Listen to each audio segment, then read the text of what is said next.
พึงอบรมเรื่องการเทศนาการเขียนการค้นคว้าซึ่งอาจจะเป็นเรื่องเฉพาะตัวแต่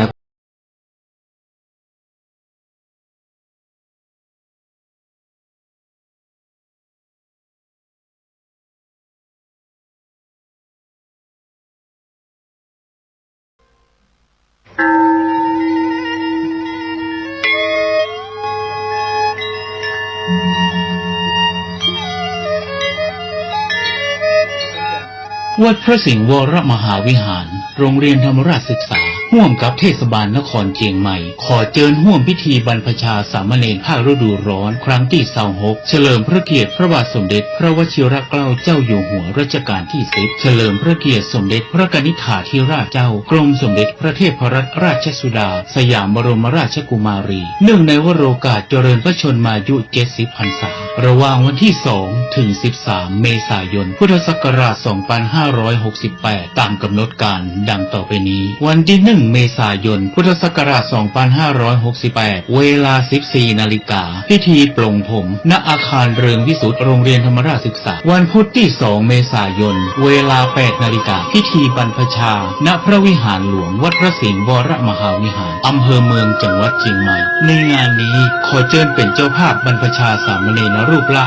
1,500 บาทหรือถ้าเป็นเจ้าภาพภัตตาหารและน้ำปานะติดต่อสอบถามรายละเอียดเพิ่มเติมได้ที่พระเทพสิงหวราจารย์โทรศัพท์ 0818838752 พระครูปริยัติกิจจาภิวัตรโทรศัพท์ 0892642485 หรือที่ธนาคารกรุงไทยชื่อบัญชีโครงการบรรพชาสามเณรภาคฤดูร้อนวัดพระสิงห์วรมหาวิหารเลขบัญชี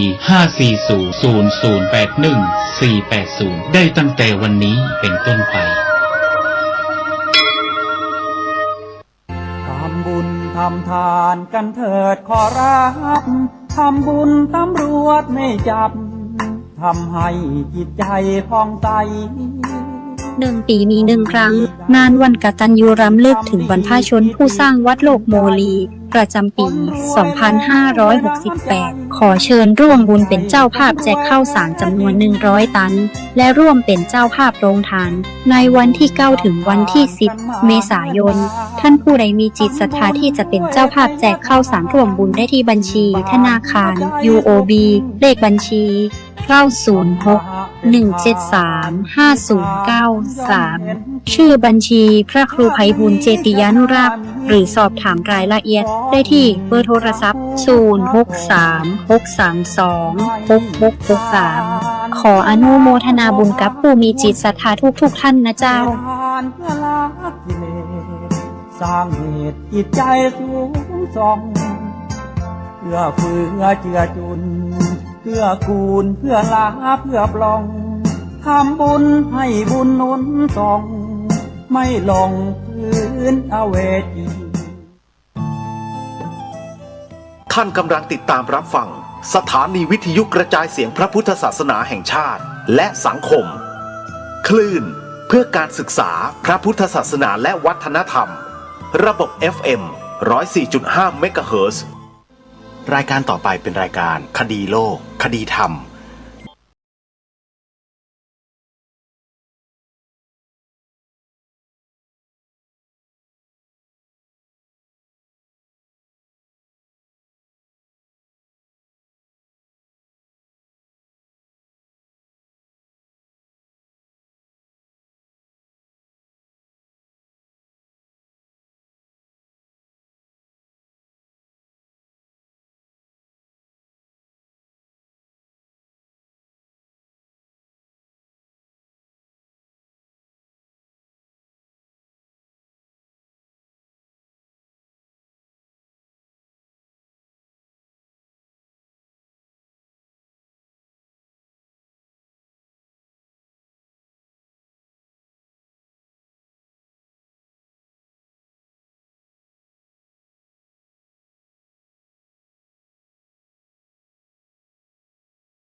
ธศาสนา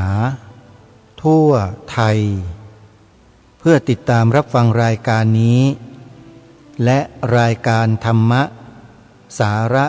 ดีๆจากสถานีวิทยุพระพุทธศาสนาแห่งชาติคลื่นต่างๆที่รวมกันอยู่ในแอปพลิเคชันนี้ถึง48สถานีได้รายการดีๆที่สถานีวิทยุพระพุทธศาสนาคลื่นต่างๆได้ออกอากาศอยู่ในจังหวัดต่างๆทั่วประเทศไทยมารวมกันอยู่ในแอปพลิเคชันนี้กันแล้วท่านใดที่ดาวน์โหลดแอปพลิเคชันนี้ก็จะได้สดับรับฟังธรรมะจากสถานีวิทยุต่างๆเหล่านั้นได้โดยสะดวกใครที่เป็นแฟนรายการสถานีวิทยุใดให้ดาวน์โหลดแอปพลิเคชันนี้ไว้แล้วเปิดฟังสถานีวิทยุนั้นๆได้ขออนุโมทนาบุญกับผู้ที่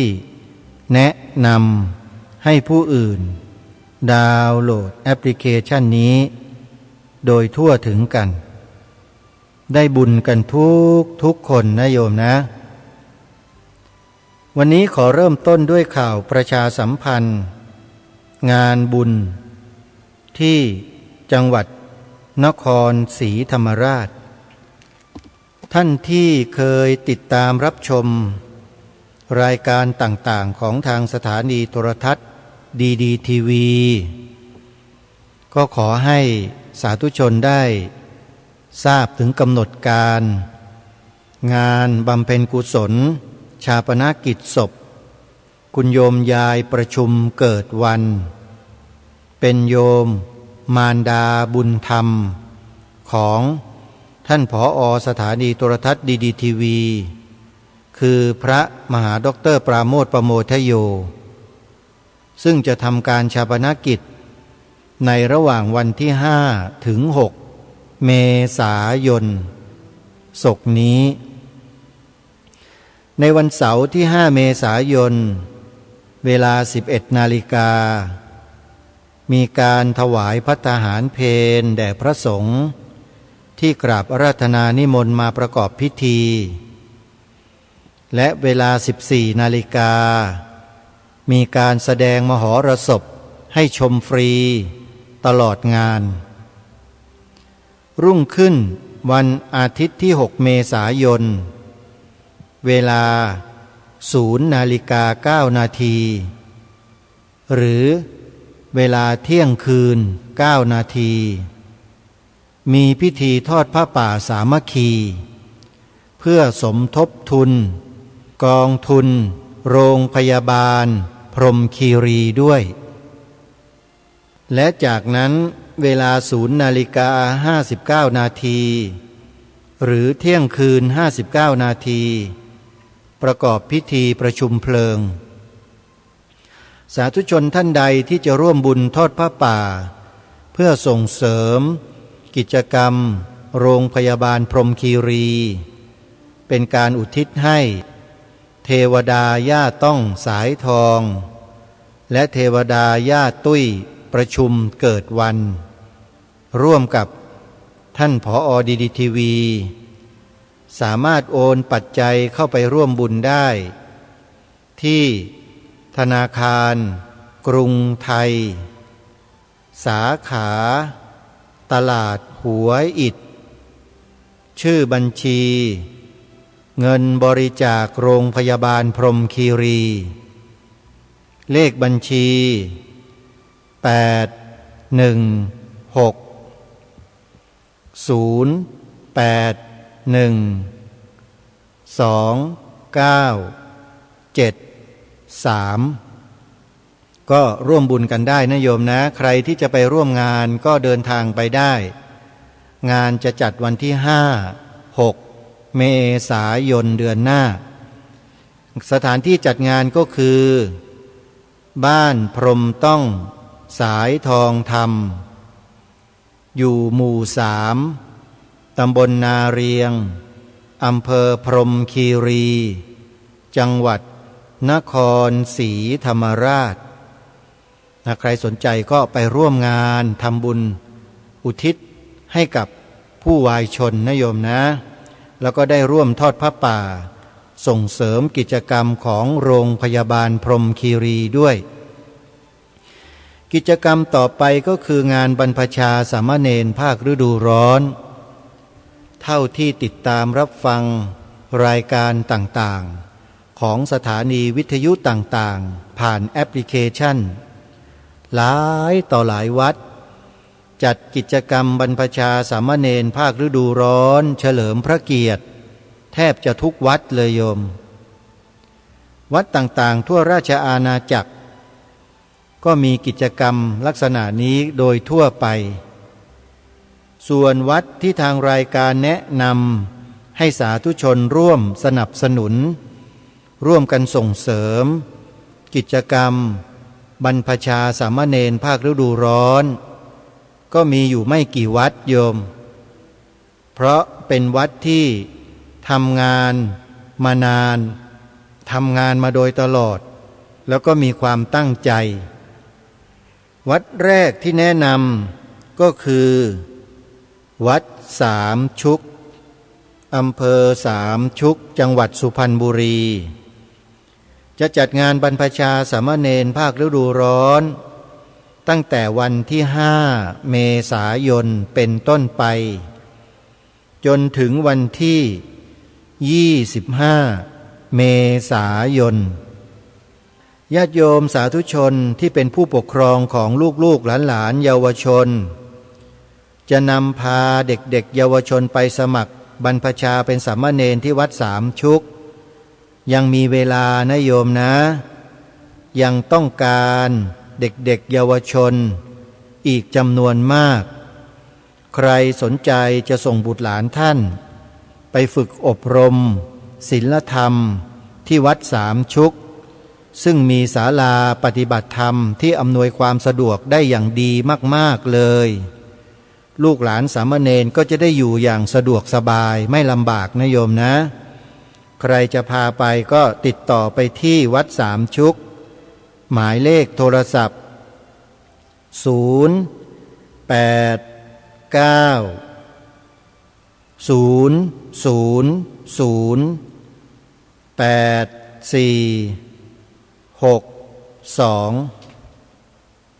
วัดต่อไปที่จัดกิจกรรมบรรพชาสามเณรภาคฤดูร้อนซึ่งก็ได้เริ่มต้นมาตั้งแต่วันที่25 มีนาคมแล้ว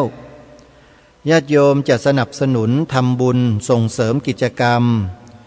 ที่วัดป่าจริยธรรมมีการบรรพชาสามเณรหัวใจสิงห์ด้วยไม่ใช่เณรธรรมดานะโยมทางวัดป่าจริยธรรมนั้นจะฝึกฝนระเบียบวินัย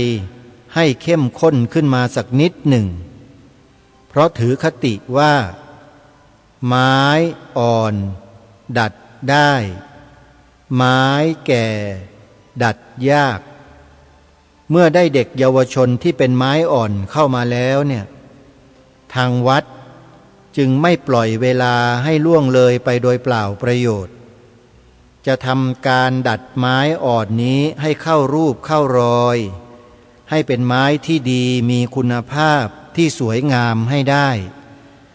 จึงจัดโครงการบรรพชาสามเณรหัวใจสิงห์ขึ้นทุกปีระหว่างวันที่25 มีนาคม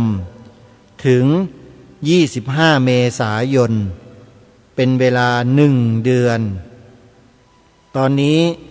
สามเณรก็ได้เข้าบรรพชาแล้ว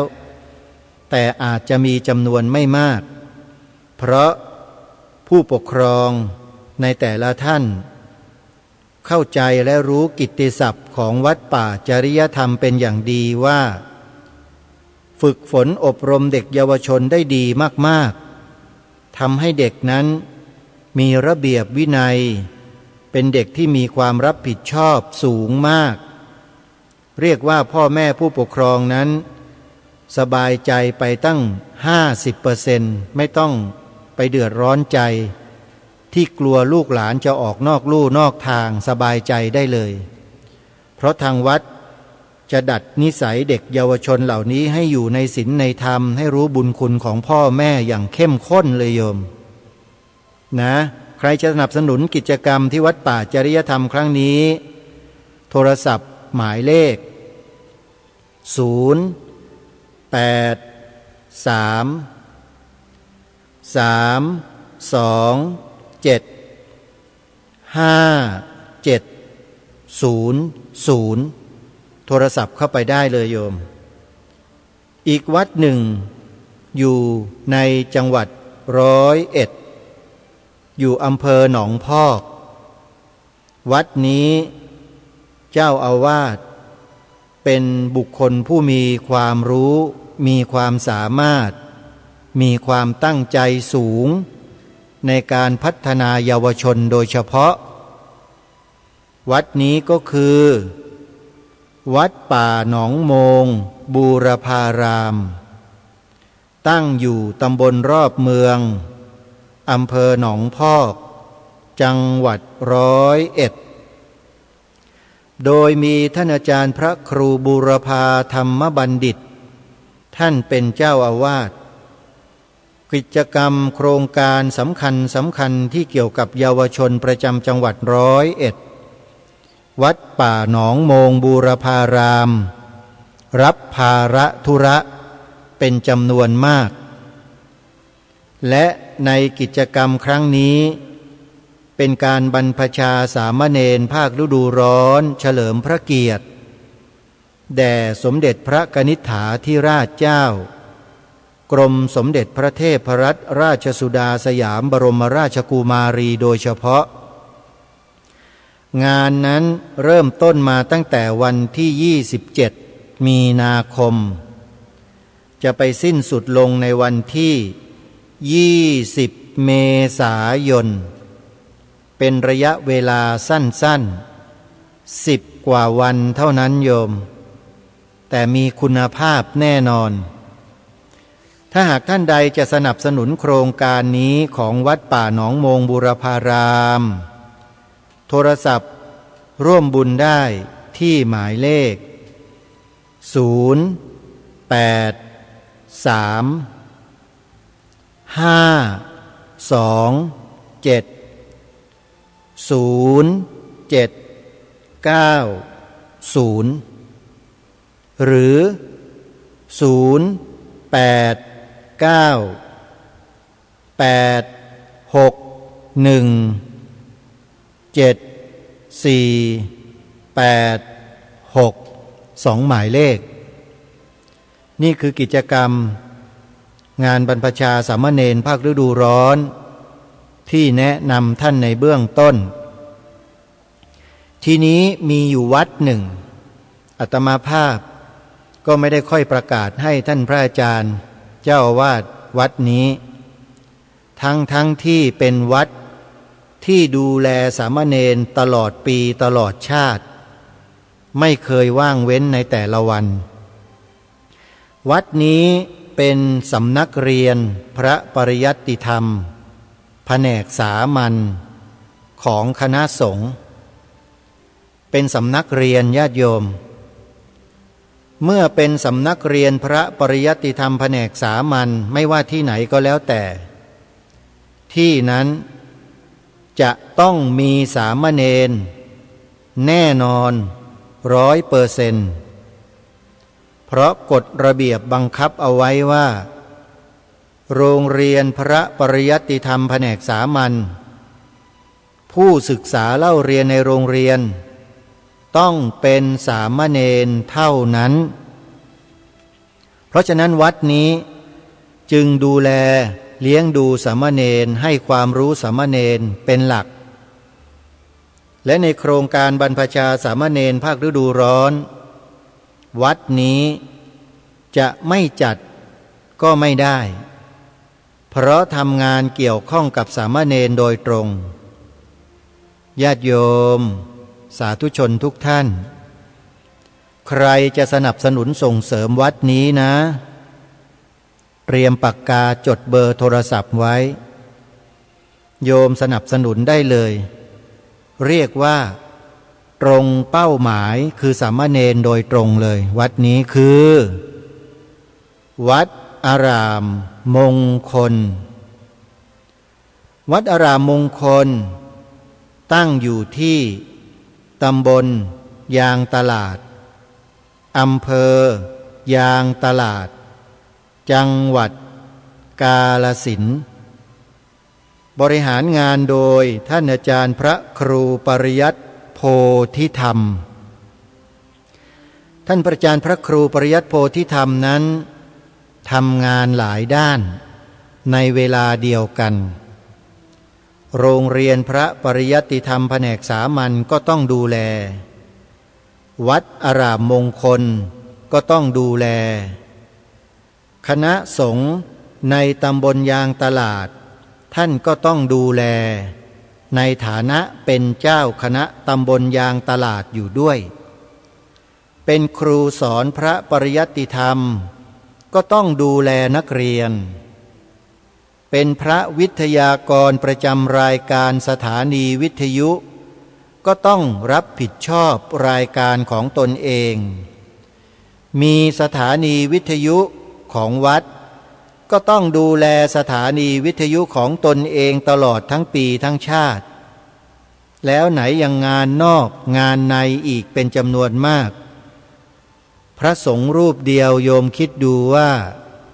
ทำงานมากมายก่ายกองหลายประการหลายอย่างโยมควรส่งเสริมไหมโยมควรหรือไม่อย่างไรโยมจดเบอร์โทรศัพท์วัดอารามมงคลไว้นะโทรไปถามก่อนก็ได้โยมว่าพระอาจารย์มีกิจกรรมมีงานใดที่โยมจะพอช่วยได้บ้างไหมในช่วงนี้โยมจะสนับสนุนกิจกรรมสามเณรโทรไปที่หมายเลข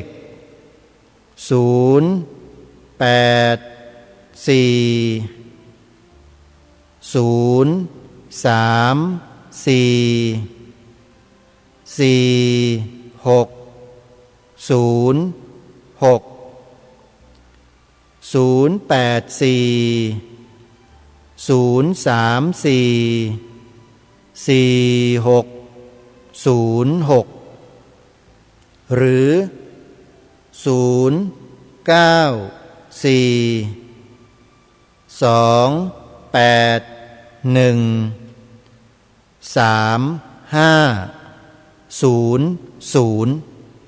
ได้สองหมายเลขวัดอารามมงคล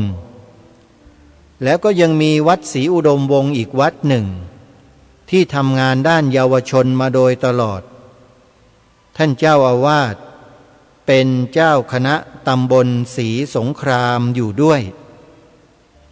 ท่านดูแลอบรมเยาวชนมานานหลายปีแล้วก็จัดกิจกรรมบรรพชาสามเณรภาคฤดูร้อนมาโดยตลอดในปีนี้ก็น่าจะมีสามเณรเข้ามาบรรพชาเพื่อฝึกฝนอบรมตนตามหลักศีลธรรมที่วัดศรีอุดมวงศ์ด้วยญาติโยมวัดศรีอุดมวงศ์มีสถานีวิทยุด้วยเผยแผ่พระพุทธศาสนาเป็นประจำรายการคดีโลกคดีธรรมก็ได้ท่านอาจารย์พระครูอุดมวรานุวัตรอนุเคราะห์เวลาให้ออกรายการทุกวันในเวลา10 นาฬิกาทางวัดทำกิจกรรมเพื่อส่วนรวมมาโดยตลอดขอเชิญชวนญาติโยมสนับสนุนส่งเสริมวัดศรีอุดมวงศ์กันนะโยมนะโทรศัพท์ไปปรารภสอบถามท่านเจ้าอาวาสโดยตรงว่ามีกิจกรรมอะไรให้คุณโยมได้ช่วยได้สนับสนุนบ้างไหมโยมโทรไปที่หมายเลข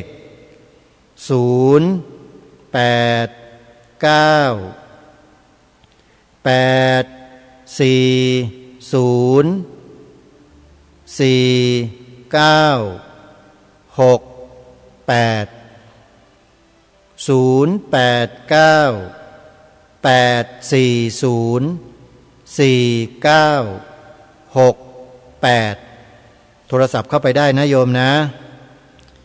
วัดหนองกายก็เป็นอีกวัดหนึ่ง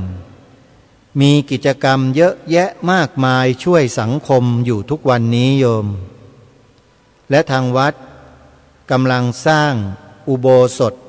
ทรงเจดีย์พุทธคยาด้วยปัจจุบันนี้ก็มีกิจกรรม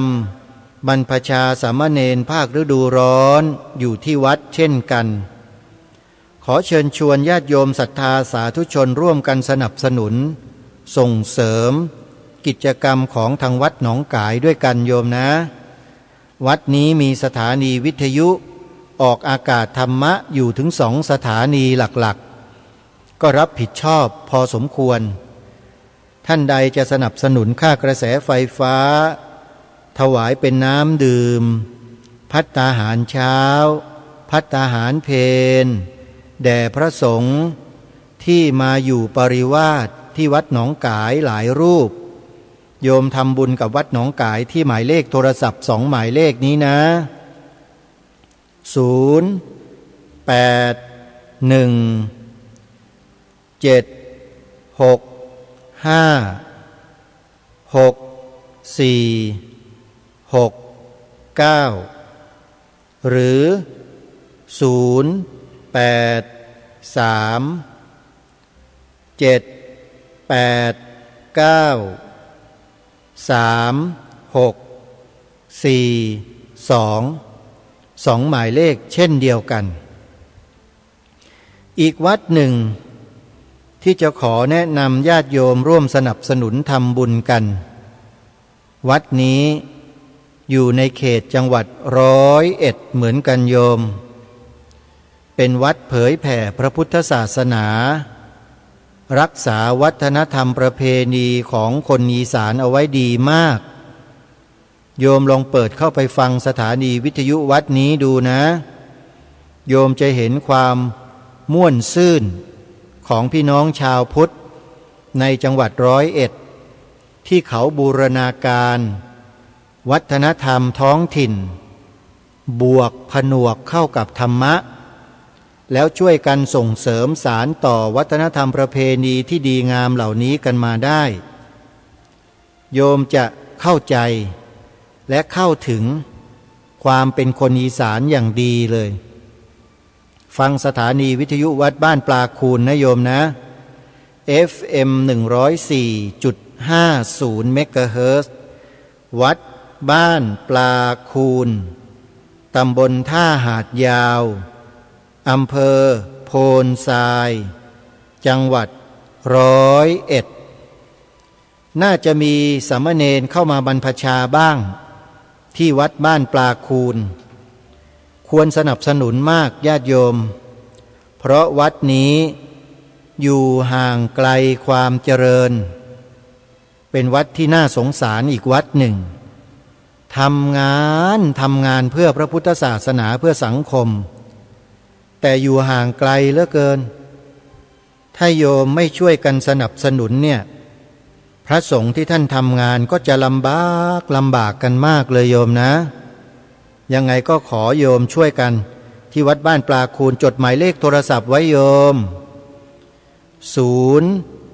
8 1 1 8 3 9 6 9 0 0 8 1 1 8 3 9 6 9 0วัดบ้านปลาคูนทำงานเพื่อพระพุทธศาสนาอยู่ในถิ่นธุรกันดารญาติโยมอีกวัดหนึ่ง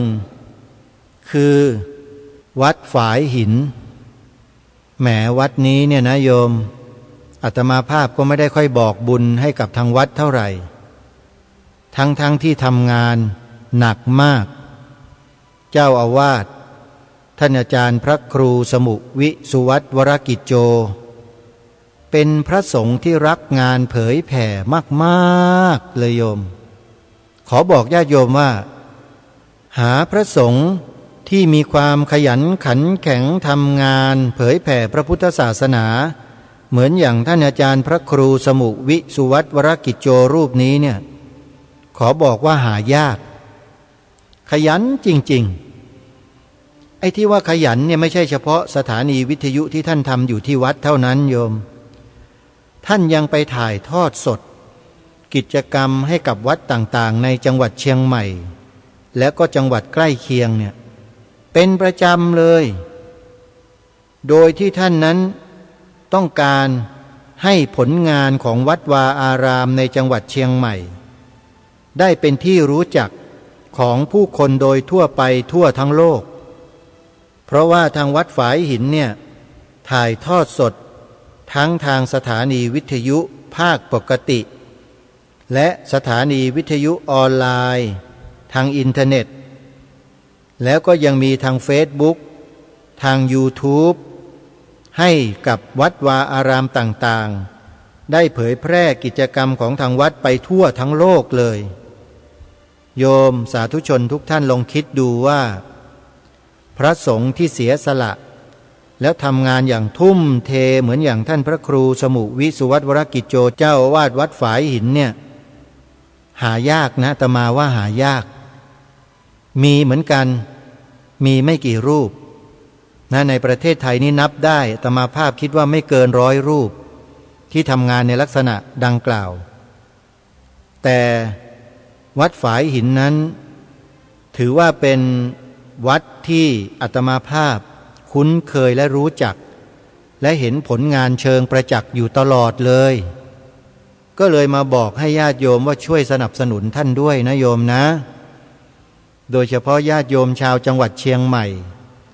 เมื่อถึงเวลาที่วัดฝายหินทอดผ้าป่าแต่ละครั้งเนี่ยโยมแม่จันทิพย์ฝากด้วยเนอะโยมแม่เด้อโยมแม่ฟองจันปัญญาตุ้ยวัดฝายหินนะโยมแม่เดี๋ยวอาตมาก็จะได้มีโอกาสไปร่วมกิจกรรมด้วยกันสักครั้งหนึ่งละนะไปด้วยกันเดี๋ยวจะบอกกับญาติโยมนะว่าจะไปกันเมื่อไหร่วัดฝายหินตั้งอยู่ที่ตำบลสุเทพ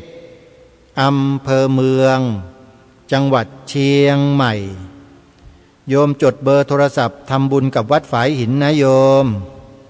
หมายเลขโทรศัพท์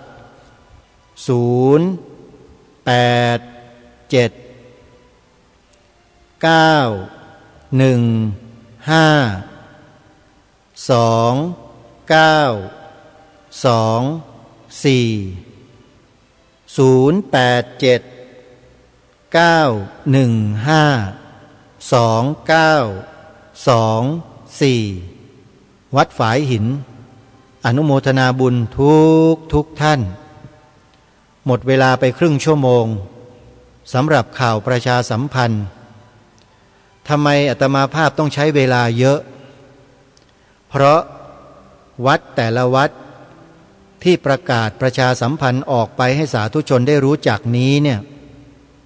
เจ้าอาวาสทุกวัดเลย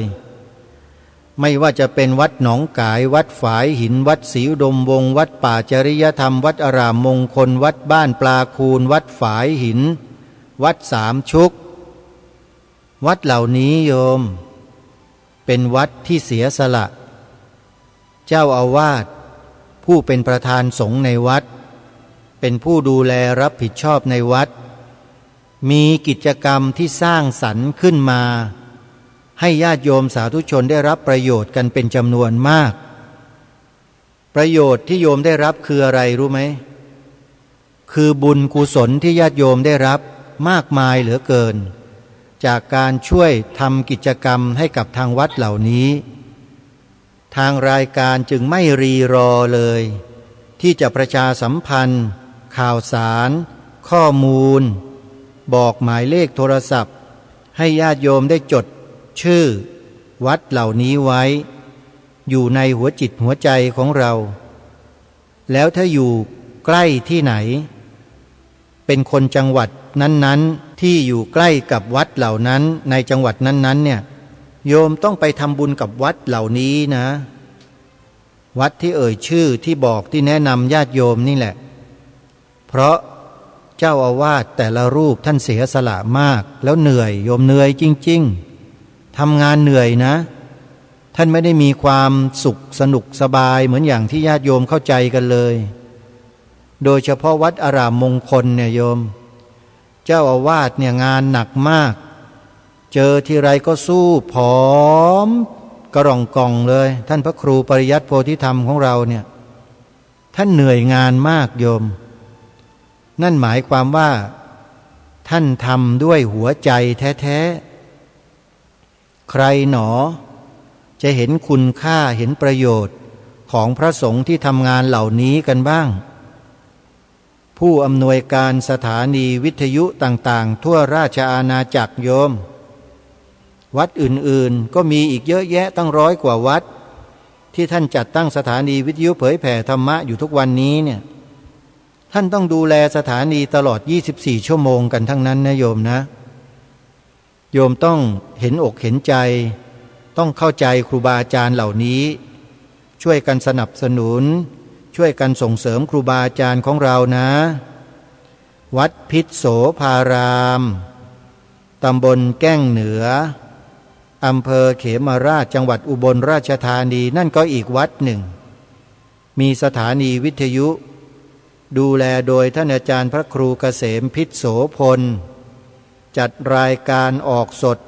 ทุกวันเวลาเที่ยงตรงถึงบ่ายโมงสถานีวิทยุต่างๆก็รับสัญญาณจากท่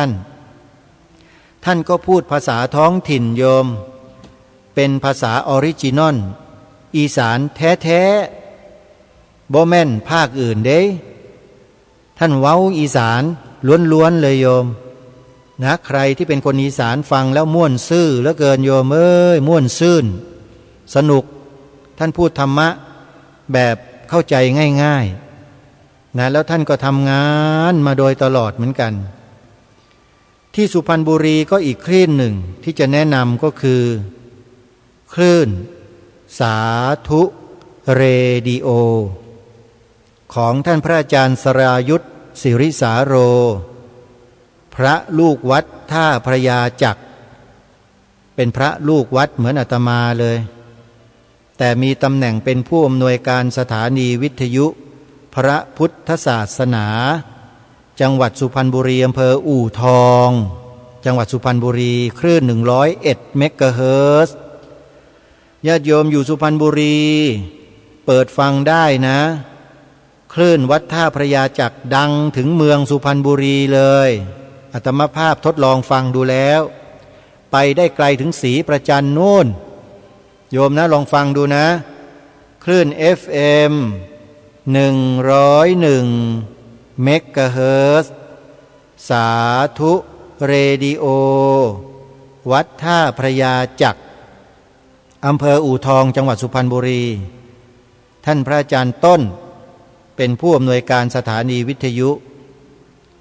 และท่านพระอาจารย์ต้นเนี่ยท่านไม่ได้ทำงานอยู่แค่สถานีวิทยุของท่านที่อำเภออู่ทองแค่สถานีเดียวนะโยมท่านช่วยเหลือสถานีวิทยุต่างๆที่อาตมาภาพเอ่ยนามมาทั้งหมดเนี่ยท่านพระอาจารย์ต้นเป็นที่ปรึกษาให้ทั้งนั้นเลยสถานีวิทยุประสบปัญหา1 2 3 4 5พระอาจารย์ต้นกริ้งกลางไปแล้วแนะนำบอกให้ทำอย่างนี้อย่างนี้อย่างนั้นอย่างโน้นอย่างนี้ทุกเรื่องช่วยเหลือได้หมดเลยนี่คือความจริงนะไม่ได้พูดเล่นนะโยมท่านพระอาจารย์ต้นเนี่ยช่วยเหลือสถานีวิทยุอื่นๆไว้ได้ตั้งเยอะแน่โดยเฉพาะช่วยเหลือไม่ให้ถูกปิดท่านต้นช่วยไว้ได้เยอะนะโยมไม่รู้เหมือนกันว่าท่านต้นจะน้อยใจหรือเปล่ามาบอกความจริงผมมาสรรเสริญพระอาจารย์ต้นจริงๆครับผมติดตามการทำงานของท่านอยู่ท่านเป็นคนที่ทำงานอยู่เบื้องหลังปิดทองหลังพระตัวจริงเสียงจริงเลยท่านต้นเนี่ยท่านสาธุชนทุกท่านพระสงฆ์ที่ทำงานเผยแผ่พระพุทธศาสนาอยู่ในสถานีวิทยุต่างๆทั่วราชอาณาจักรเลยนะถ้าไม่เสียสละทำงานนี้ไม่ได้โยมมีใครจะมานั่งหลังขดหลังแข็งอยู่ที่ห้องส่งสถานีวิทยุ คอยจัดตั้งรายการเปิดธรรมะออกอากาศตลอด24ชั่วโมงให้บ้างโยมมีใครมานั่งทำแบบนี้ได้บ้างมันทำยากนะโยมนะที่พูดเนี่ยเพราะมีประสบการณ์มาก่อนเคยจัดทำสถานีวิทยุเคยออกอากาศรายการวิทยุเคยออกอากาศรายการสถานีโทรทัศน์เคยทำสถานีโทรทัศน์มาก่อนหลังขดหลังแข็งโยมมีใครทำงานต่อเนื่องนั่งทำงานต่อเนื่องได้ยาวเหมือนอย่างอาตมาบ้างงานนั้นคืองานตัดต่อวิดีโออาตมาภาพตัดต่อวิดีโอ1 ตอน 1เรื่องเนี่ยนะตัดทีเดียวแล้วจบเลยก็คือใช้เวลา16ชั่วโมงเต็มไม่ได้หลับไม่ได้นอนเป็นงานที่เร่งสุดๆแล้วก็ออกอากาศได้ทันเวลาเคยทำมาแล้วโยมอย่างน้อยๆเนี่ยต้องมีละ6ชั่วโมง5ชั่วโมงบางทีก็ถึง10ชั่วโมงนั่งตัดต่อทำมาเป็นระยะเวลาหลายปีอยู่ที่สถานีโทรทัศน์ดำเนินรายการโทรทัศน์เองผลิตรายการเองไปเป็นพิธีกรนอกสถานที่ถ่ายทอดสดเองดำเนินการถ่ายทอดสดควบคุมการถ่ายทอดสดลำดับภาพอะไรต่างๆเองสมัยก่อนทำทั้งนั้นโยมพอมาตอนหลังพอมีเจ้าหน้าที่มีพนักงานที่มีความรู้ความสามารถมากขึ้นก็เบาลงมาเบาลงเอาตอน7 ปี8 ปีหลังนี่แหละทำหนักมาตั้ง6 ปีโยมตลอดนะดูแม้แต่ตุ๊กแกก็ยังสรรเสริญเลยโยมเห็นไหมได้ยินเสียงเนาะร้องเพราะด้วยนะเนี่ยตุ๊กแกตัวนี้นะสำหรับญาติโยมที่จะสนับสนุนรายการคดีโลกคดีธรรมอย่าลืมนะโยมอาตมาภาพก็ทำงานเหมือนกันอาตมาทำงานนอกสถานที่ไปสวนป่าสามัคคีธรรมไปปลูกป่าไว้ก็ต้องใช้งบประมาณในการเดินทางทั้งไปและกลับกรุงเทพสุรินทร์สุรินทร์กรุงเทพกรุงเทพสุรินทร์บางทีก็ไปจังหวัดอื่นเพื่อไปศึกษาไปดูงานดูอะไรต่างๆไปแวะเวียนที่ต่างๆก็ล้วนแล้วแต่มีค่าใช้จ่ายทั้งนั้นเลยไปเพื่อหาประสบการณ์และความรู้นำเอาประสบการณ์และความรู้นั้นมาพัฒนาการทำงานของตนเองตลอดอยู่ที่กุฏิก็ต้องรับผิดชอบค่าน้ำค่าไฟเองอาตมาภาพไม่ได้อยู่เพราะทางวัดช่วยนะโยมวัดมหาธาตุนี่เป็นวัดใหญ่แล้วก็แบ่งกันอยู่ปกครองโดยคณะแล้วแต่คณะแต่ละกุฏิก็ดูแลเองดูแลตัวเองกันทั้งนั้นมีหม้อมิเตอร์ไฟฟ้าติดไว้ทั้งหมดให้ทุกคนรับผิดชอบตัวเองกันอาตมาภาพก็ต้องรับผิดชอบค่าน้ำค่าไฟเองมีโยมมารดาที่นำมาเลี้ยงดูอยู่ที่วัดก็ต้องดูแลรับผิดชอบค่าใช้จ่ายเลี้ยงดูโยมมารดาด้วยอันนี้ขออนุญาตครูบาอาจารย์นะบอกญาติโยมให้เข้าใจให้ทราบนิดหนึ่งไม่ใช่เห็นว่ารายการคดีโลกคดีธรรมจัดรายการแล้วไม่มีอะไรต้องรับผิดชอบไม่ใช่นะโยมก็อย่างที่บอกไปนั่นแหละถ้าญาติโยมจะอนุเคราะห์จะสนับสนุนรายการคดีโลกคดีธรรมเป็นรายเดือนก็จะเป็นการดีอย่างยิ่งเดือนละ50เดือนละ20เดือนละ100 บาทอะไรก็แล้วแต่โยมแล้วแต่ศรัทธาให้โยมช่วยทำบุญกันสนับสนุนการทำงานที่อาตมาภาพรับผิดชอบญาติโยมสามารถโอนปัจจัยเข้ามาร่วมบุญที่อาตมาได้เลยนะเปิดบัญชีไว้ร่วมทำบุญเข้ามาสนับสนุนรายการคดีโลกคดีธรรมได้ที่ธนาคารไทยพาณิชย์สาขาบางลำพูหมายเลขบัญชี114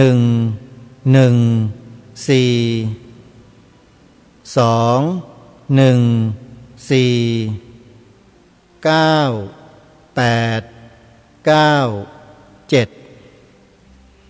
ธนาคารไทยพาณิชย์สาขาบางลำพูเลขบัญชี114214987หมายเลขโทรศัพท์094-662-6935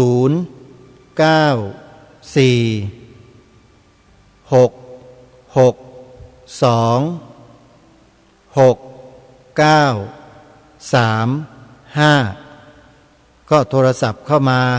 สอบถามรายละเอียดเพิ่มเติมได้นะโยมนะหรือจะโทรศัพท์เข้ามาแจ้งผลการรับฟังหรือจะแสดงความคิดเห็นกับรายการคดีโลกคดีธรรมก็สามารถโทรศัพท์เข้ามาที่หมายเลขดังกล่าวได้อาตมาภาพคอยรับโทรศัพท์ญาติโยมอยู่ตลอด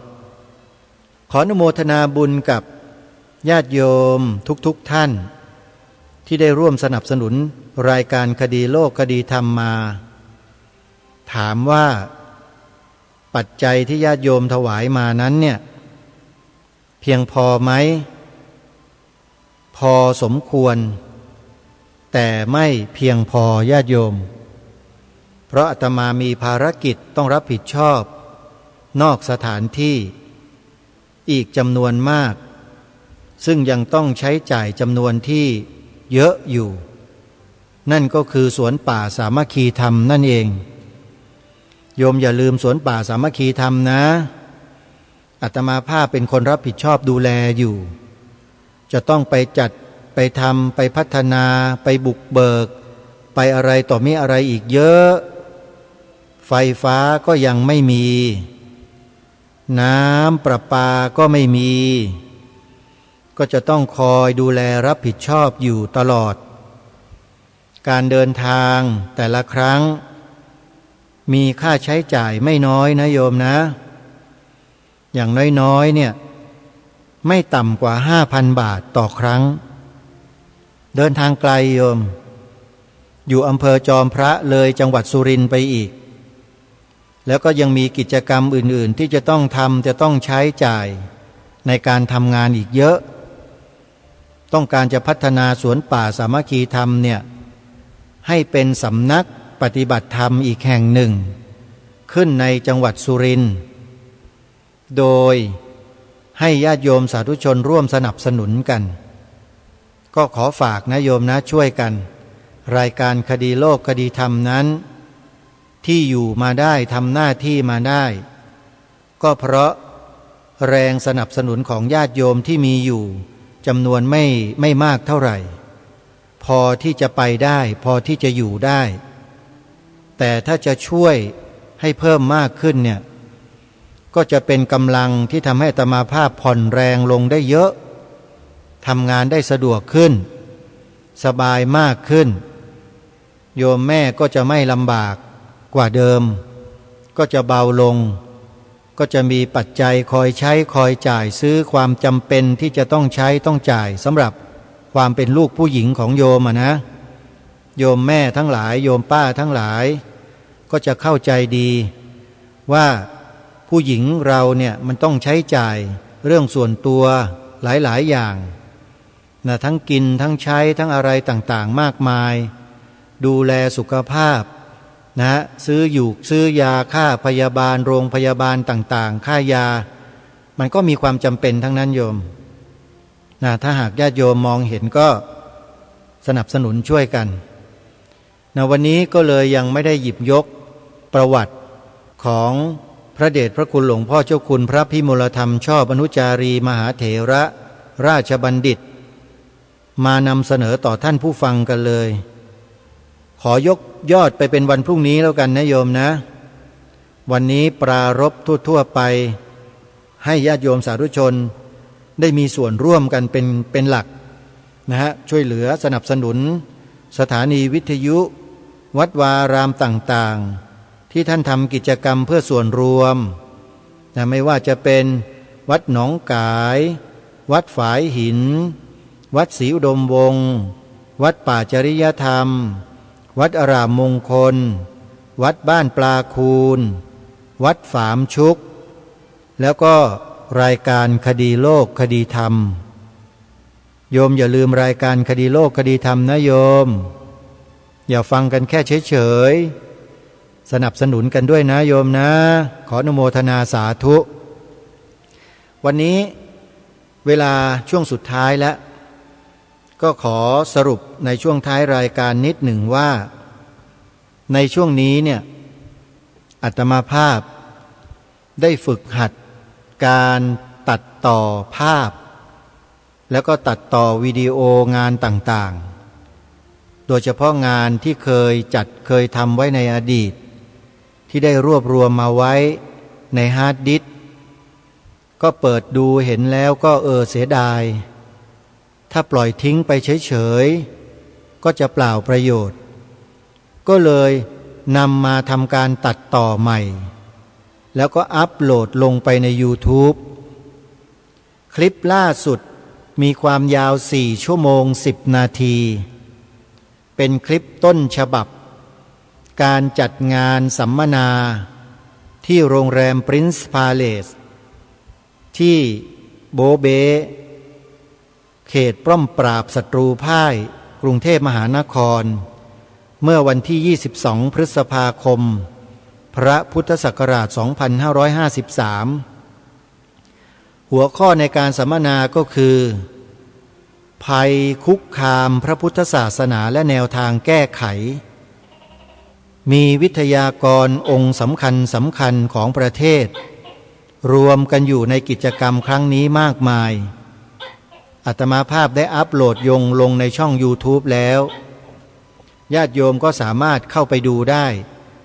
ชื่อของคลิปนะโยมนะสมาคมผู้ทำคุณประโยชน์ภัยคุกคามพระพุทธศาสนา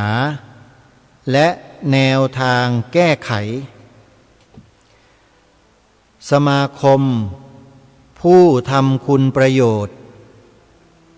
ภัยคุกคามพระพุทธศาสนาและแนวทางแก้ไขสดร้อนเลยอัปโหลดลงเมื่อวานนี้เองไปติดตามรับชมกันนะได้สาระได้ประโยชน์ได้ความรู้มากมายเลยทีเดียวสำหรับวันนี้เวลาของรายการหมดแล้วท่านผู้ฟังต้องขอสมมุติยุติไว้แต่เพียงเท่านี้พบกับรายการได้ใหม่ในวันต่อไปขอความสุขความสวัสดีในธรรมแห่งองค์สมเด็จพระบรมศาสดาสัมมาสัมพุทธเจ้าจงปรากฏเกิดมีขึ้นในจิตใจของท่านผู้ฟังทุกท่านทุกคนเทินขอเจริญพรกล้าคิดก็ต้องกล้าทำอย่ากลัวถ้าทำความดีเร่งศึกษาปัญหาให้ทันท่วงที